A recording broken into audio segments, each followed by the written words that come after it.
never ever have enough time to play it all. You know everybody wants to walk in someone else's shoes. Everyone's forgot who they are.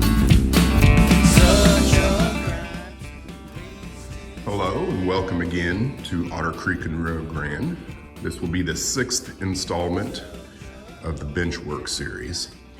So what I'm going to try and do over the next couple of days is I need to figure out the radius that comes around here, comes back in here, and then goes into the yard that's going to be in this area. I've got 2 pieces of plywood out in the shop right now that I kind of feel like if I don't get them screwed down to some 1x4s here in the next day or two, they're going to start to twist and curl and become unmanageable. So that's my focus, is to try and do something very similar to what I did here over here and figure out how all that's going to work. I think it's going to be probably the most complicated part of the railroad. So I don't think I'm going to be doing a lot of filming as far as what I'm doing, because I know I'm going to be doing a lot of standing around and just scratching my head trying to figure it out. So I'll just pop you in here and there and give you some thoughts on what I'm doing, how I did it, and what my progress is. So I thought I'd show in a little more detail how I'm getting the track spline to interface with the sub-road bed of the town. And so I've just put some spacers in here that makes up the difference between the 1/2 inch here and I think this was 1 3/4. I can't remember.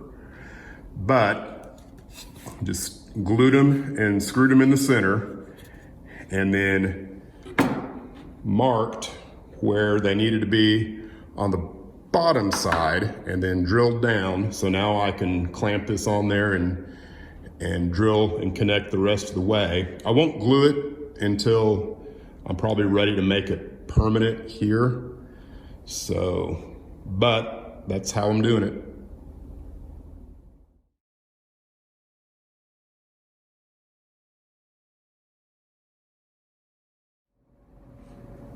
Well, I've run into my first snag. So when I did my track plan, the actual track laying that I did on the baseboard, and I don't know if you watched the last video, but I talked about how I pushed these 2 switches here back further this way, and it gave me more room in the yard. Well, by doing that, it actually smushed this radius. And so what I ended up with is with an 18-inch radius here, which, I'm trying to keep everything at a 22-inch radius, but, it just may not be possible. So I thought, can I live with an 18-inch radius? Will all of my locomotives run on an 18-inch radius? So I thought, well, I better do some testing.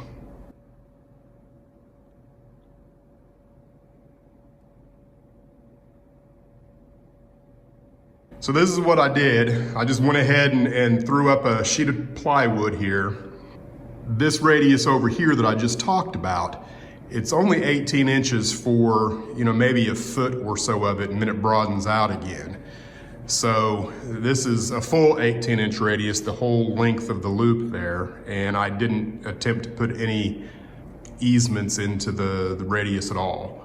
So I guess the added benefit of doing this is I get to play with trains for a little bit, although it did take me a while to lay the track here. So what I'm gonna do next, I'm gonna go ahead and test everything that I've got just to see how it performs on an 18-inch radius curve. So stand by for that.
Well, that was a fun little distraction. So I found out what I needed to know, and I'm pretty confident that I'll be okay with an 18-inch radius curve up there. The only issue I had is number 492 here. It does not back up on an 18-inch radius. That the trailing truck will pop out every time. Now, the 499, this is the exact same model. It's a West Side Models K37 is what it is. And the 499 had no issues whatsoever backing up. So I'm pretty sure that this is just something going on there with the trailing truck. So hopefully I can fix that. And honestly, I'm not sure that I will ever need to back up on an 18-inch radius curve anyway, but who knows? So back to more bench work. As you can see, I've got more spline put in. I got a nice, I have no idea what to call this thing, but it sure works pretty handy. And this might look like overkill, and it probably is, but the main thing that I'm trying to do here is make sure that I've got a support system for the fascia. I'm not 100% sure how it's gonna work because the fascia is gonna need to come up. You know, I would like for it to be actually higher on this radius, you know, since it's so close to the aisle, and I'm only gonna have about 4 inches as it comes around on the outside to the fascia. So I'd kind of like to have that maybe be a little cut through and have the topography be a little higher than the track there. That's kind of what I'm thinking. So I'm gonna have to look into that. Now down here at this point, this is, I believe, right at 48 3/4 of an inch, or 49, give or take. And I think that's where I'm going to stop the rise and run and keep everything the same height through here, because this is where I want to start my yard. Right now it's resting up on top of there just for support because I haven't built any other risers in there. And I'm at a point now where I've really got to start thinking about how I'm going to interface the spline with the rest of what's going to be Forks Creek, Roaring Fork, whatever it's going to be. But I need to really start thinking about that. So you can see what I'm up against here. And this is all turning out to be pretty close to the way I envisioned it. I've got 3 tracks in here for a yard, or two yard tracks, 1 main line, I guess, depending on how you look at it. And, you know, obviously this area all in here is much bigger than 1 sheet of plywood. So how do I go about figuring out how to do all this? And the biggest issue I have, I know, is that all of these curved turnouts are at a radius that is greater than what my Fast Tracks fixture is. The Fast Tracks fixture is a 19-inch inside radius and a 24-inch outside radius. I have no idea what these are.